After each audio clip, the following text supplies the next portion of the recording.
Good evening. Welcome to our second week of our midweek Lenten study. We have been looking at the Passion of Christ. We talked about how that comes from a Latin term that means enduring or to suffer. And we are talking. Last week we talked about Palm Sunday or Parade Sunday. And we'll get into a little review there. This week we're going to be talking about the incident at the temple. Some people have called it the cleansing of the temple.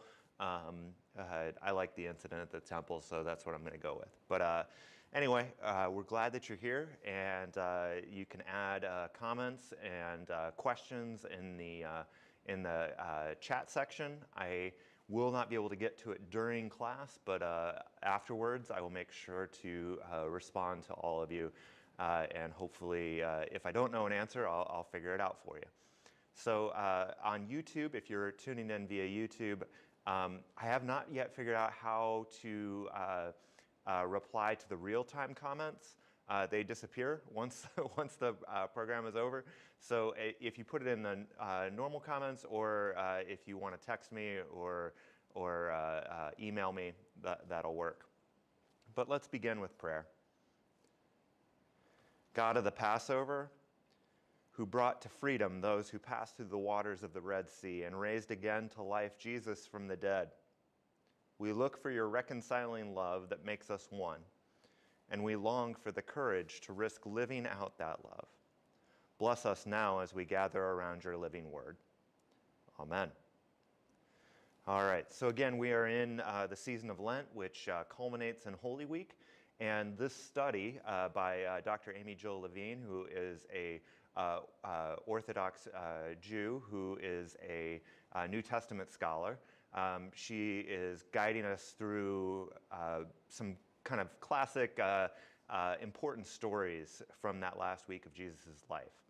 So we're going to be focusing in on the cleansing / incident at the temple.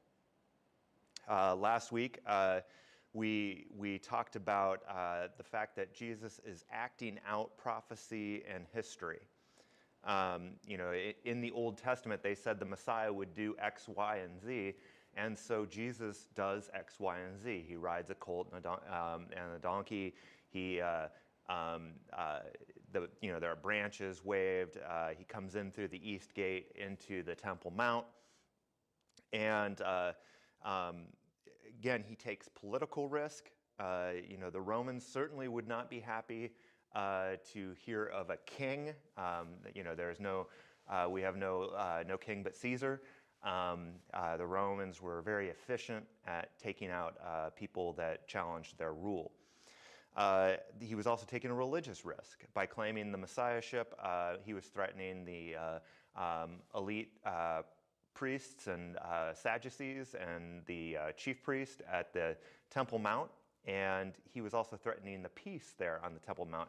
They kind of had a deal where the Romans would allow the Jewish people some autonomy on the Temple Mount. Not much, but a little bit. And so that was a risk. And then, of course, there's public opinion. We all know when you get people's hopes up, and we're at the Passover. This is the memory of freedom from Egypt. Now, he's saying he's the Messiah, he's back. There is an expectation that there will be freedom from the Romans. And what happens when we get people's hopes up and we don't live up to what they expect us to deliver?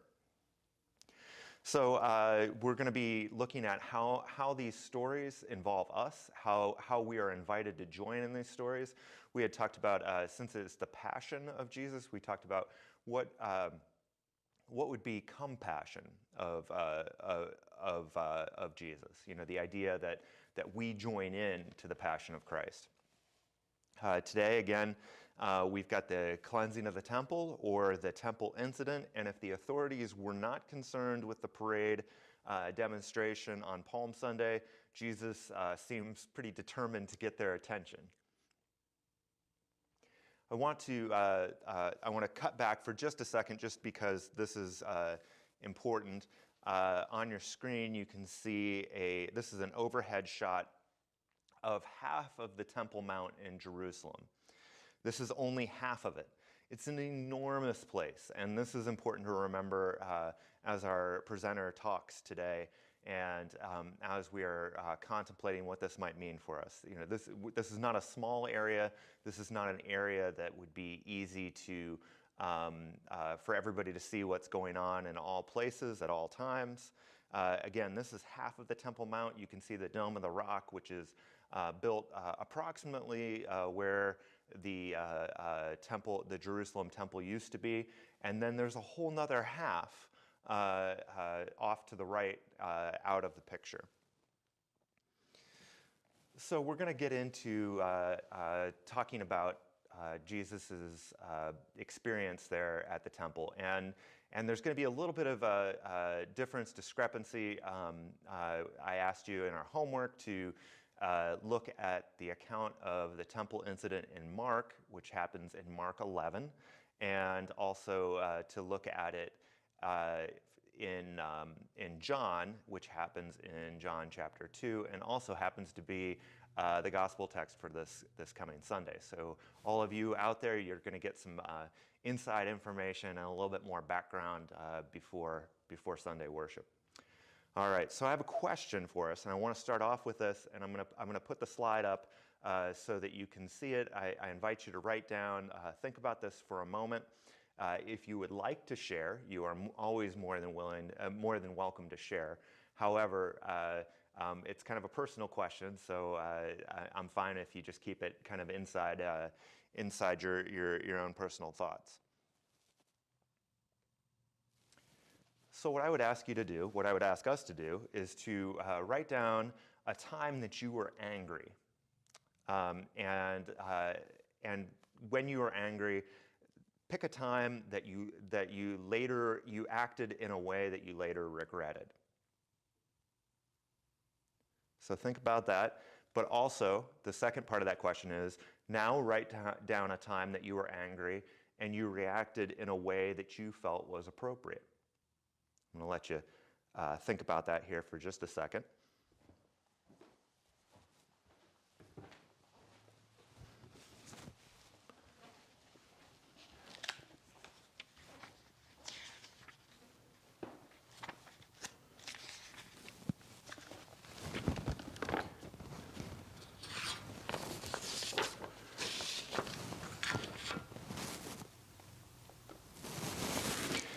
And this is a tough question.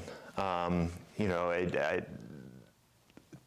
wonder if it is made difficult because some people see anger as unchristian. Some people see anger as dangerous. Some people see anger as a sin.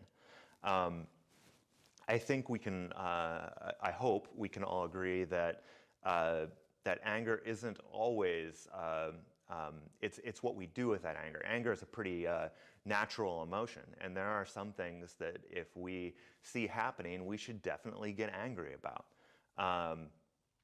However, what do we do with that anger? So I figured I would share with you a time that I got angry and did not react well. It was on my way to my cousin's wedding, where I was supposed to officiate, and I was supposed to get to the rehearsal dinner, and the flights were a mess. It was not weather related or anything, it just was sheer craziness. And I thought I did pretty well through the first two reroutes. You know, they rerouted me, I think it was to Chicago and then somewhere else, and then finally they were going to put me on a flight to New York, already missing the rehearsal dinner, and the attendant says, you know, we have too many people. We're going to have to check all your bags. You know, I had the wedding gifts in there. I had all my sermon prep, everything, and I did not want to part with that, and it broke me. I snapped and I got angry, and I was not kind nor Christ-like towards that poor gate attendant who had no control over the fact that I'd been in the airport for 12 hours. So that was a time that I was definitely not proud of the way I handled anger.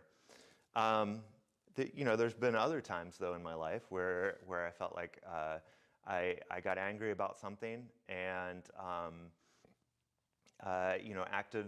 I feel like I acted appropriately. There was a member at my internship congregation, and he and his wife. He was our bookkeeper actually, and we had some personnel issues that were problematic before I got there, and so there were a group of parishioners who were putting together kind of a human resources team, and they were going over some of the new rules that they wanted to implement.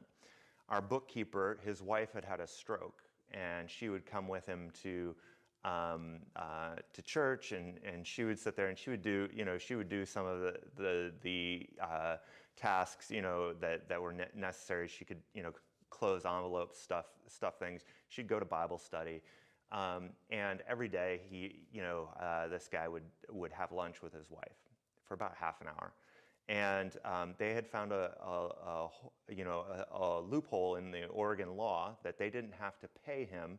They were paying him to take a half an hour lunch. They had found a loophole that said, if he only worked 6 hours, he didn't get a paid lunch. And so they were going to, make him either work another half an hour or take half an hour of pay away. And he was a good worker and, good guy. And I remember being upset and saying, that yes, this might be the law in Oregon, but perhaps the church should be better than the bare minimum. And some people got pretty upset with that and felt hurt and felt attacked. But I felt like I didn't raise my voice. I didn't tell them they were bad people or anything. But I did speak up for our staff member. So that's a story about times when I got angry, and one time that I feel like I acted appropriately, and one time I didn't. Thinking about again, going back over to this idea of times that we might. So again, when does anger become problematic and sinful? One of the things that I thought about with it is, again, if it is violent or abusive. There is no room in holy or righteous anger for violence or abuse, whether that be emotional, physical, or verbal. Do nothing. That's a problem. If we're angry and we see something that's wrong and we see somebody being hurt, marginalized, whatever, and we choose to do nothing, that could be problematic. Because one, not only do we, not address the issue, but we're also bottling up that emotion, and that could be detrimental to our health. We could do nothing. Again, if we see sin happening, if we see oppression happening, and we take no action, in some ways that's a sin of commission, where you don't necessarily do it, but you don't stop it either. I think that's commission or it's omission. I can't remember. Sorry, not my evening for vocab. Also, another couple things that I think could be problematic. One would be triangulation. That's when we get upset with so-and-so, and we go and tell, instead of talking to them, instead of dealing with them, we go and tell so-and-so, this other person, did you know what so-and-so did to me? And then you bring in a third. And then, again, you're telling everybody around, but you have not talked to the person that you are actually upset with. And the last one that I think is really, really important is post on social media. I think that's a major issue that we deal with now, and I would ask us to consider whether or not an angry post on social media accomplishes anything. So I just thinking about things. So also, with anger, is it ever appropriate to disrupt someone else's comfort because of our anger? Again, if we hear sometimes, well, that makes me uncomfortable to talk about, and well, maybe we need to talk about that. It is possible that that by addressing our anger, we might make someone uncomfortable. How can we turn our anger from actions that hurt to actions that help? Again, if we are angry and we go over and punch this person out, that really hasn't solved anything. However, if we're angry and we, call, let's say, a person, a neighbor is being abused, we call the police. That is, I would say that's an appropriate thing to do with our anger, rather than going over and trying to settle it ourselves. And then the last question that I wanted to ask was, is there such a thing as holy anger or righteous anger? Again, just this idea of how I wonder if holy anger or righteous anger would be one that seeks restitution but not revenge. I wonder if holy anger or righteous anger would be one that seeks correction but not retribution. All right.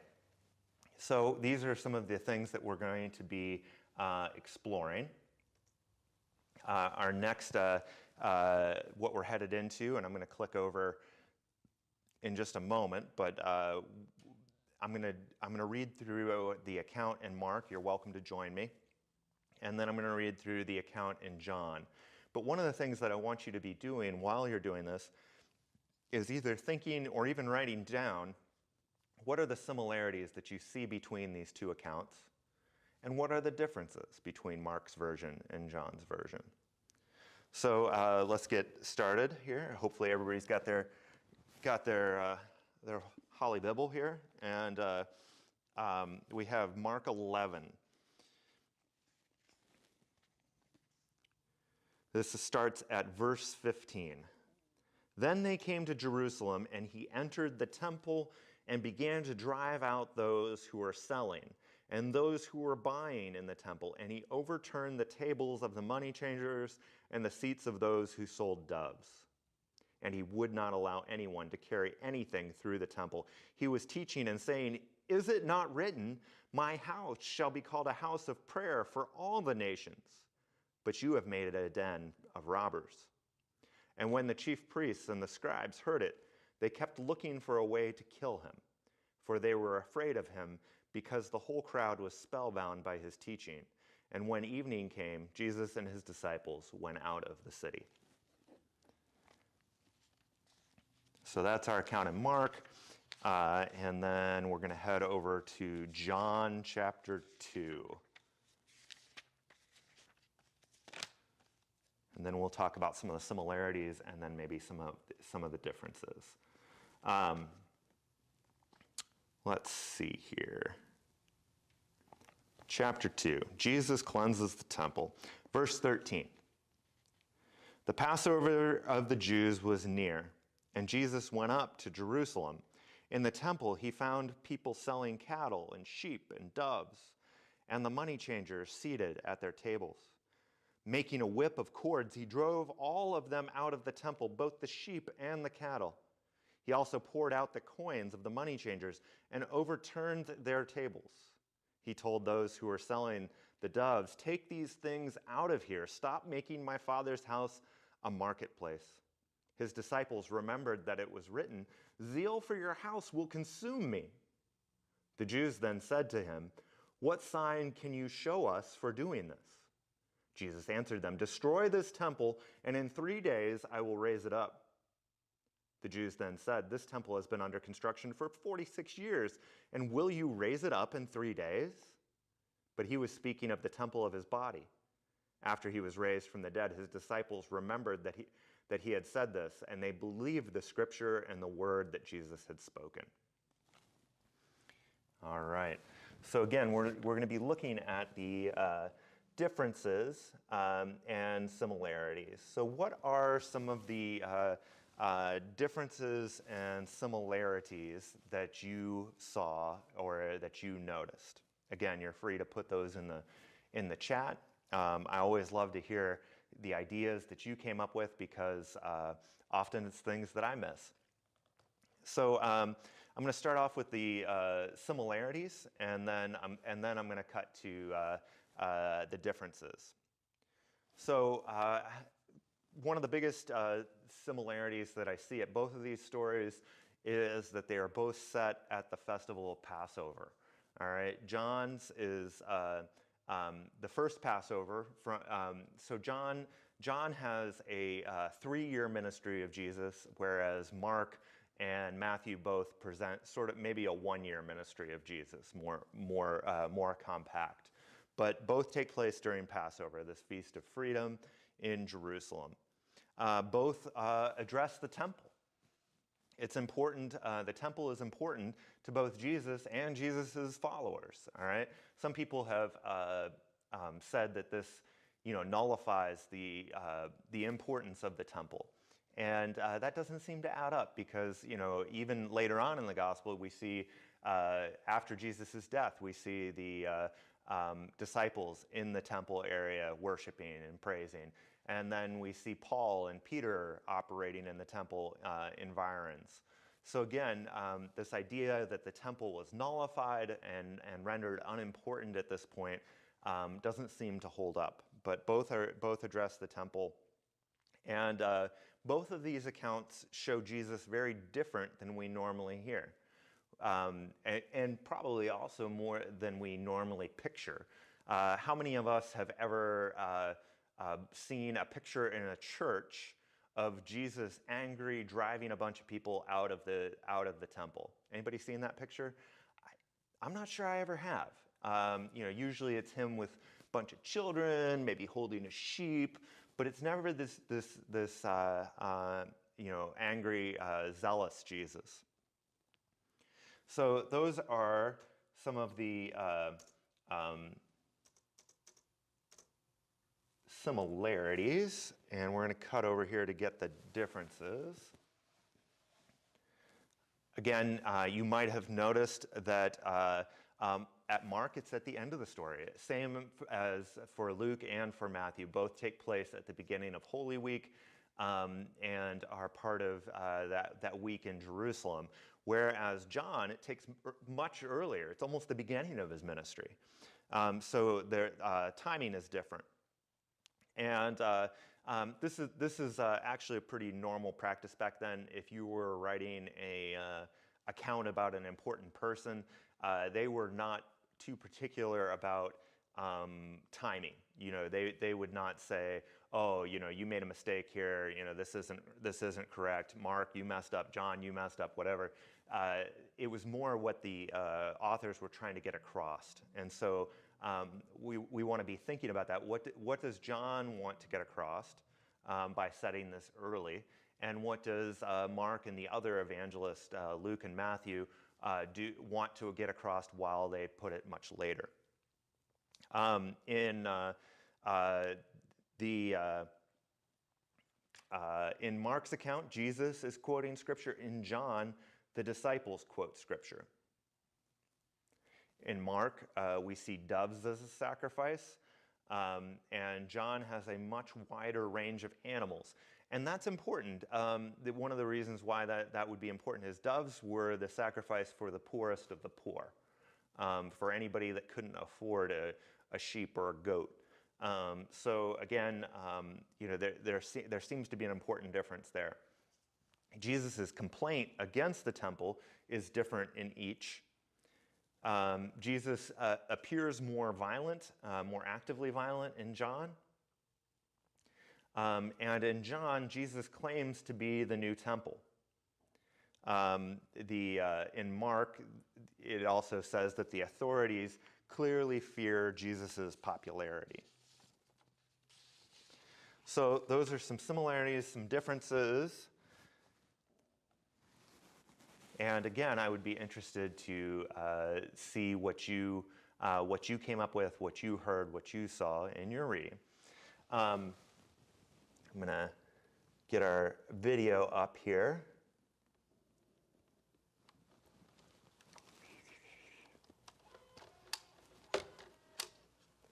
And again, one of the things that I appreciate about Dr. Levine is that she asks a lot of questions.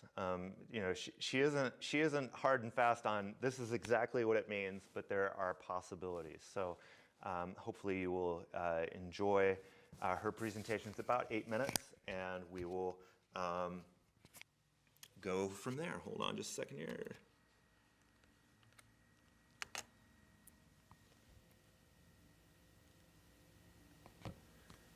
All right.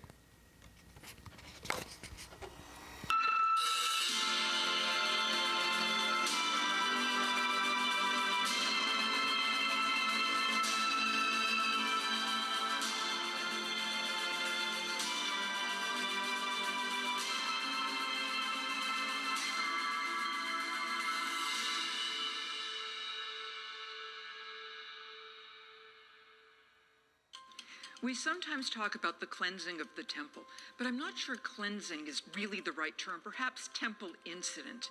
The incident shows up in all four Gospels, Matthew, Mark, Luke, and John. But each Gospel tells the story differently. And indeed, the Gospels of Matthew, Mark, and Luke have the temple incident right at the beginning of Holy Week.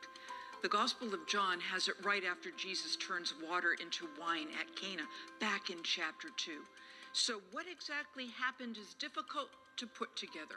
One way we can start to understand what happened is to get a sense of what the temple itself was like. We might think of a temple as a large church, but that wouldn't be sufficient. The biblical scholar Ed Sanders notoriously mentioned that the temple was like 11 soccer fields put end to end. The temple was an enormous complex.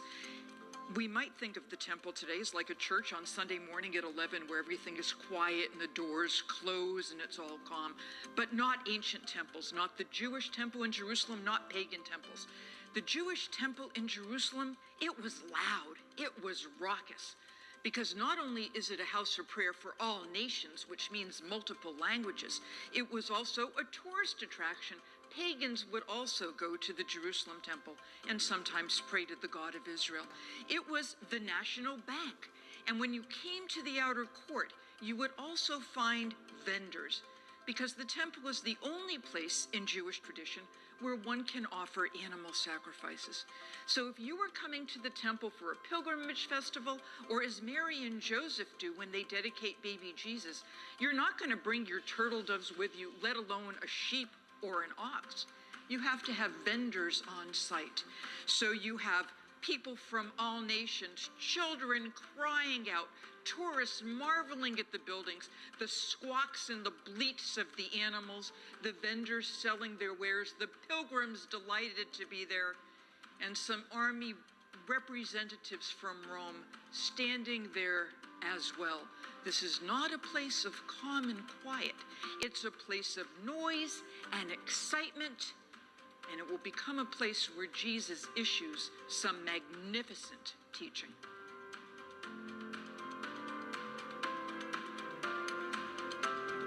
One of the comments that Jesus makes in the Synoptic Gospels, Matthew, Mark, and Luke, is he accuses the temple of being a cave of robbers, or a den of robbers in some translations. And a number of people think, oh, that's right, because the temple is a place where people get robbed, where the priests might be exploiting the poor, overcharging for sacrifices or whatnot.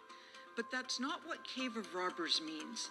The original phrase comes directly from the prophet Jeremiah, who, right before the temple is destroyed by the Babylonians, talks about the people treating the temple as a cave of robbers, a den of thieves. In other words, a place where people who are thieving, who are stealing, who are sinning, feel safe. A den, as in a den of lions, is not a place where lions kill. It's the place where lions bring their prey to consume it. which means that a den of thieves, a cave of robbers, is where thieves and robbers go to feel safe. The modern analogy would be someone who sins during the work week, does everything wrong, exploits the poor, cheats, robs, steals, and on Sunday morning comes into church and puts a $50 bill into the collection plate and thinks everything is just fine between the individual and God. A church that allows that to happen has become a den of thieves, a cave of robbers, a place where sinners feel safe rather than a place where sinners come to repent.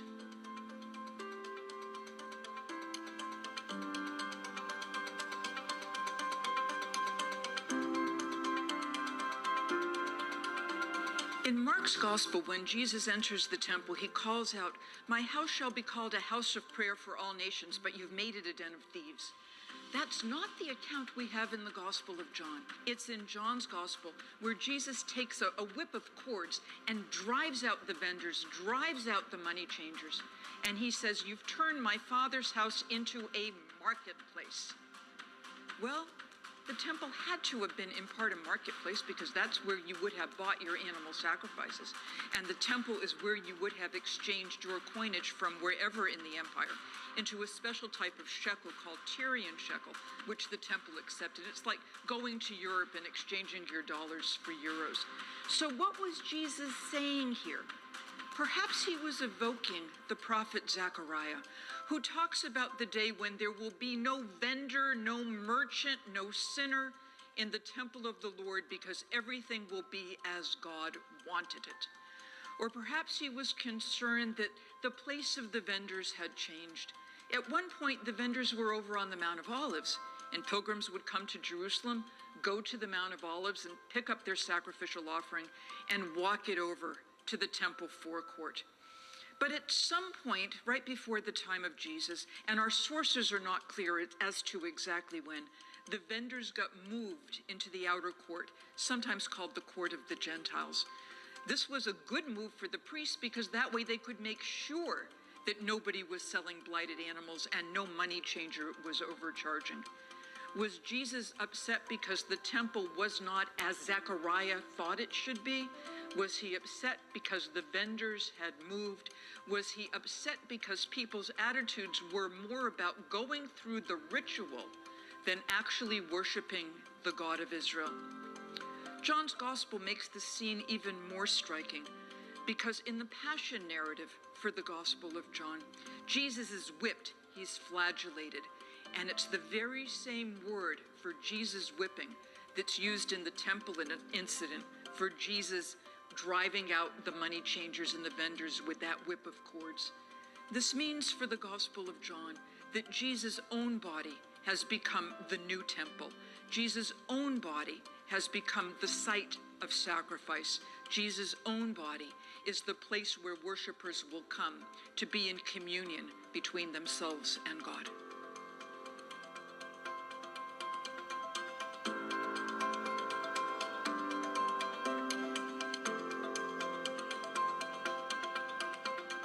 Some of my students have suggested that when Jesus engages in the temple incident, he makes to take down the institution. He thinks it's worthless, blighted, corrupt, and horrible. But I don't think that's the case. Jesus calls the temple the house of God. It is to the temple, according to the Gospel of Luke, that Mary and Joseph bring Jesus, and where Simeon and Anna predict his future. And even more than that, according to the book of Acts, Jesus' followers worshipped at the temple. St. Paul worships at the temple. Even in Paul's epistle to the Romans, he talks about Jewish worship, Jewish service, as being one of the benefits of Israel. The concern for Jesus is not to do away with the temple. The concern for Jesus is to have the right attitude when one enters a house of worship, to be sure that when we enter a house of worship, be it the Jerusalem temple or any other sanctified building, we do it in a spirit of reconciliation and repentance and compassion.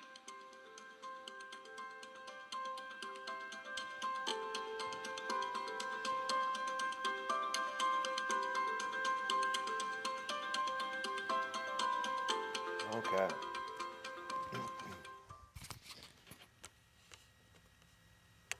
Thank you for joining us for that. I'm going to get back into our slideshow. Current slide. Okay.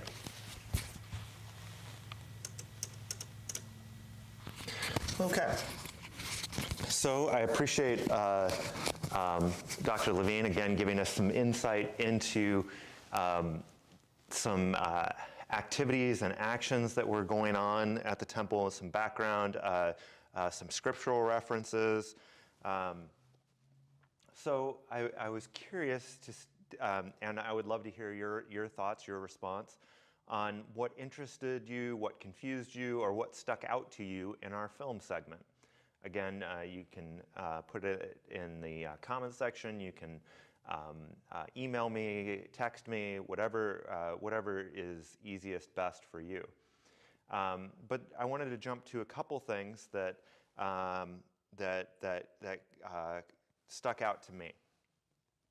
One, I'm going to show you a little piece here. So let's go. This is a artist rendering of what the temple would have looked like. You saw the picture at the very beginning of our session of the Temple Mount. Again, you heard what she said. It's like 11 soccer fields. It's enormous. It's just a vast space. And the Dome of the Rock would be right about where the current temple is. Where the temple is in the picture. And you can see off in the distance, behind the Mount of Olives, again, that would have been where Jesus would have come down on Palm Sunday. So I thought it was interesting that she said that they used to sell the sacrifices over on the Mount of Olives, and then the people would bring them into the temple, and now they are being sold directly in the temple. So, and just this idea that temples were not quiet, reflective places.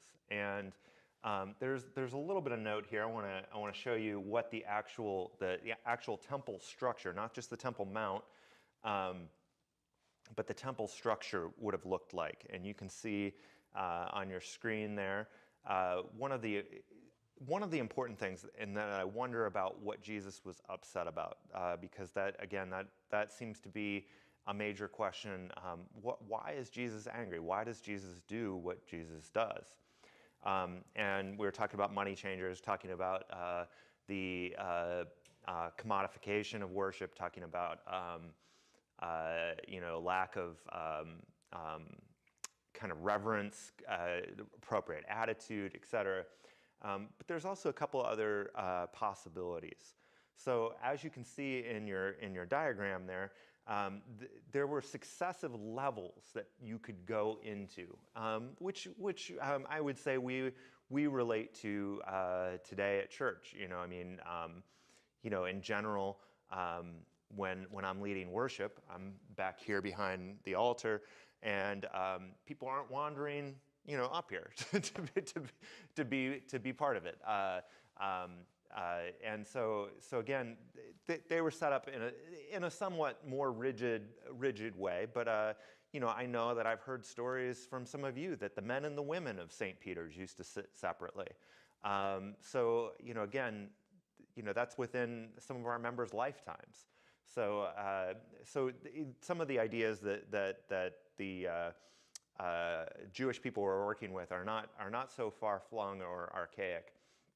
But you had the sanctuary itself, and you had the Holy of Holies, where only the high priest would go certain times of the year, only one person. And then you had the area for the priests. Then a little bit further out, you had the court for the men. And then you can see where you have the court of the women.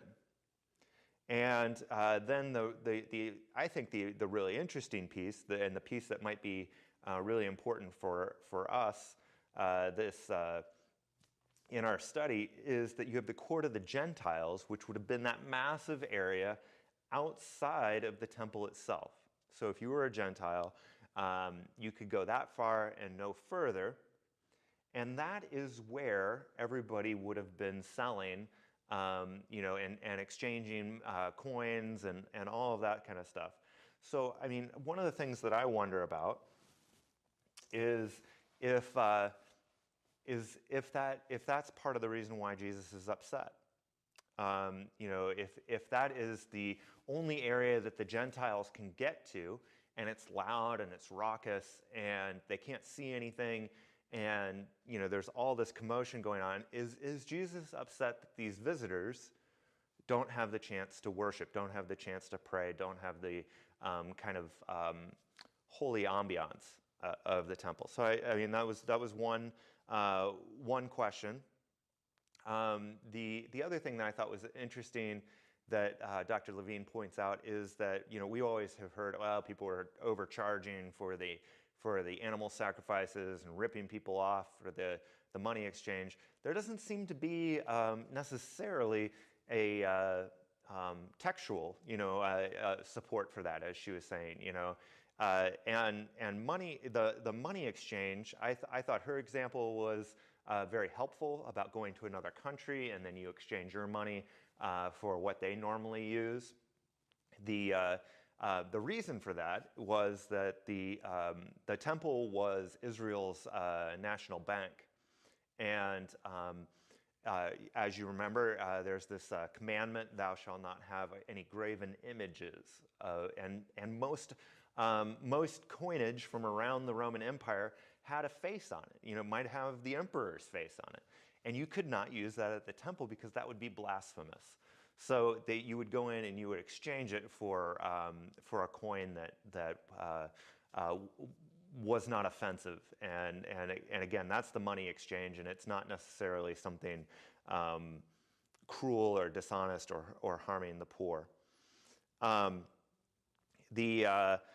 The other thing that I thought was helpful from Dr. Levine was talking about the sheer size of the temple, and with that, it kind of it clues us into we've seen movies of the incident at the temple, and Jesus shuts everything down, flips over all the tables, drives out all the people selling animals and exchanging money, and it's a massive disturbance. In all likelihood, this did historically happen. Nobody would invent a story like this. However, it is highly unlikely that Jesus shut down the entire temple. And one of the reasons is it's just simply too big for one person to really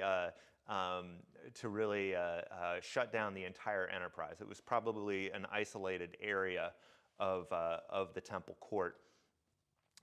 The additional piece is where she mentioned the Roman soldiers. Roman soldiers were in the area and looking for a fight. And had there been a major disturbance at the temple, people flipping out, the Romans would have come in and killed everyone. So again, probably not a across the board action.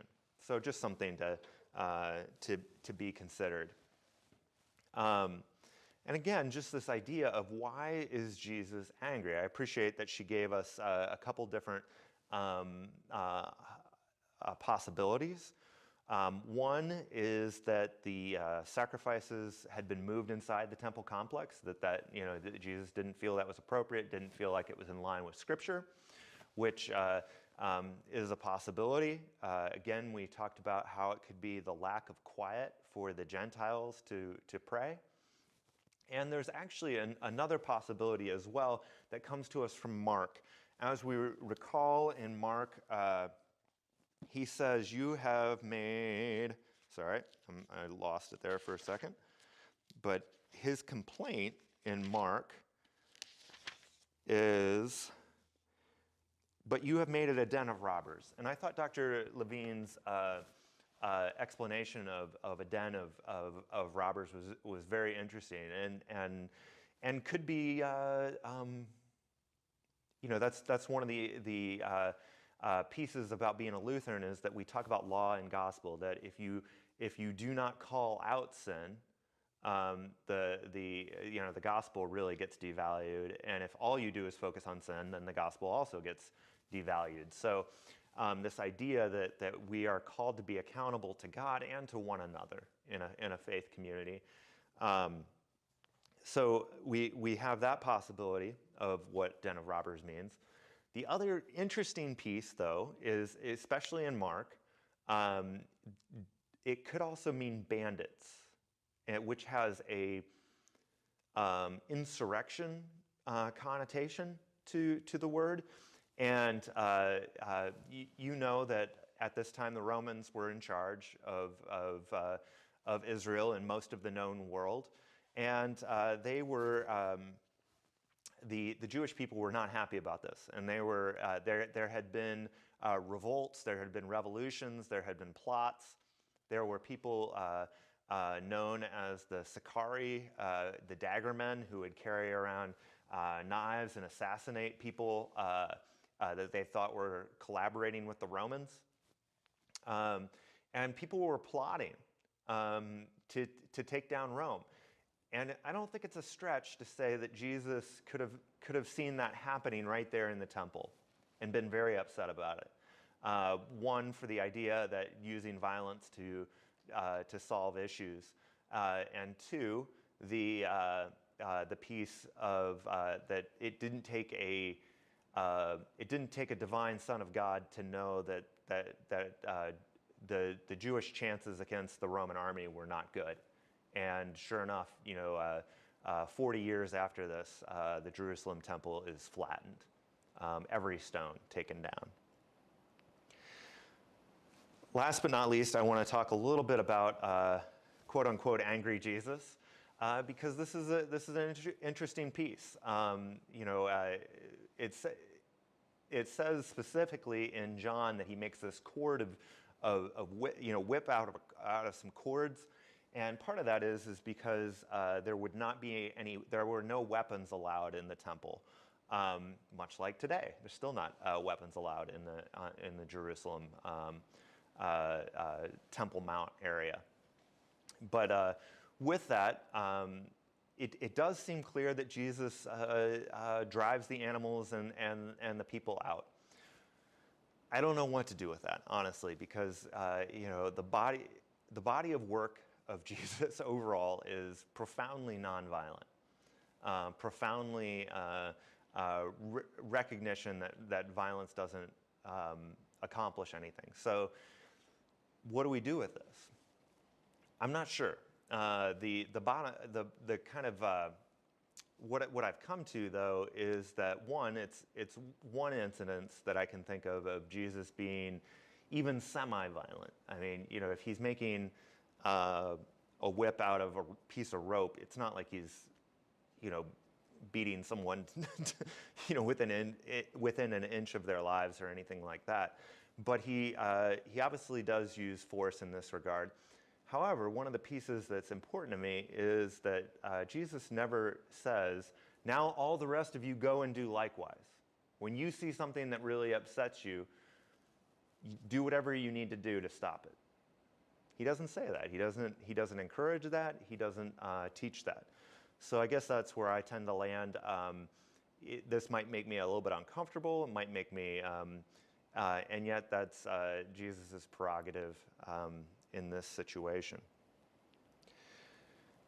I'm going to move on to a couple last questions, and we are almost out of time. So I want to make sure that we end on time and honor your time. All right. So I want to ask the question, what does labeling the temple as a house for all nations imply for our churches today? What does labeling the temple as a house for all nations imply for our churches today?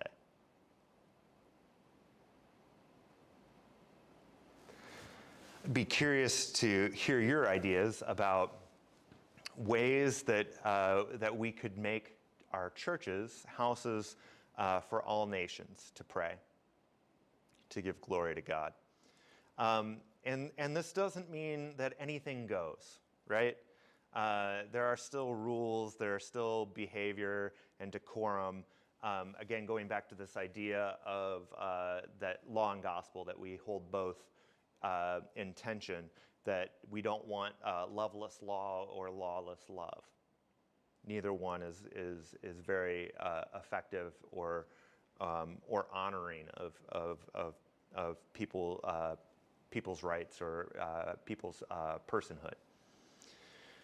And the other thing that I would ask about this is, what parts of our church life help us to live into this identity of a house of prayer for all nations? And I'm just looking around the room right here.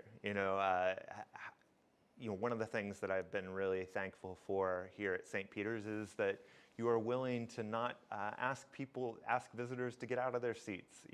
That's one of the horror stories that are always told about churches. Somebody new finally gets up the courage to come into church, and they are told, "You're in my seat." Not very welcoming. Not really a house for all nations. One of the other things that is important and I think helps us is that we often have greeters and people that notice and welcome people into church. Also, I've seen you go over to a visitor and take them a bulletin and say, "This is where we are. This is, here, let me help you. We're so glad you're with us. Can I sit with you?" Those types of things. So again, making them feel welcome, making them feel a part of the community. And last but not least, food. We always joke around about Lutherans eating, but the idea of a coffee hour afterwards with some snacks and people actively reaching out to those new folks, new families, new people that look a little uncertain, inviting them in. So those are some ways that we can live into this identity as a house of all nations. I would be curious to hear your thoughts again on this matter, and what other ways could we be more welcoming.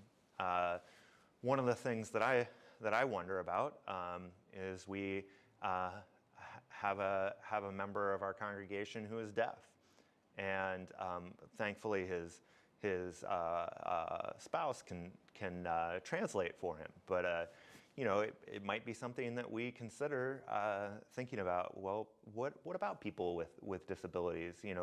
What are some barriers here at St. Peter's that would they might not feel as comfortable, as welcome?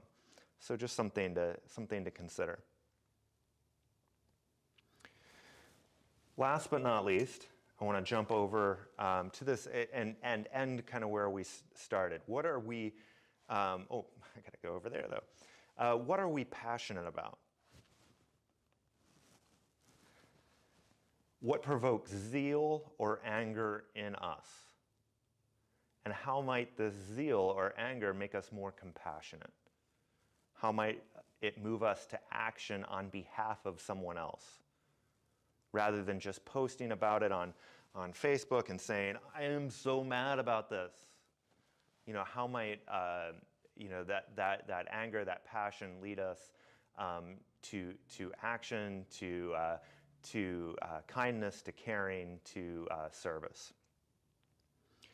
So I would be curious to hear what you are passionate about, what you are zealous about, what makes you, what hurts your heart when you see it in your community, on the news, in our world. I was going to share, and again, I would love to hear your thoughts on this one. But I want to share the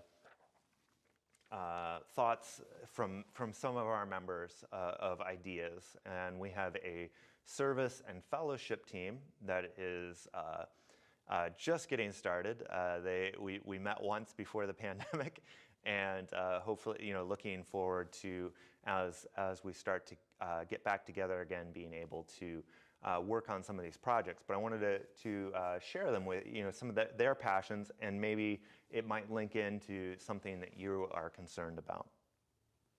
One of the ones that was shared with us, and seems to be a touch point for this congregation, is the people said youth and foster care. And I'm sure many of us know someone who has been through the foster care system and how it is difficult and hard, and how sometimes the kids show up with every belonging that they have in the world in a garbage bag. And so we were discussing, how could we do some education? How could we do some learning? How could we figure out what foster families need in order to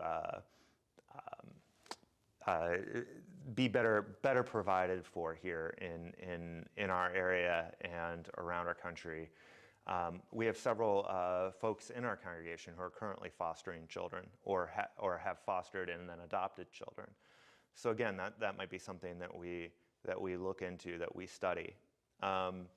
Another one that people brought up was domestic abuse. How can we reach out and care for those who have faced domestic violence?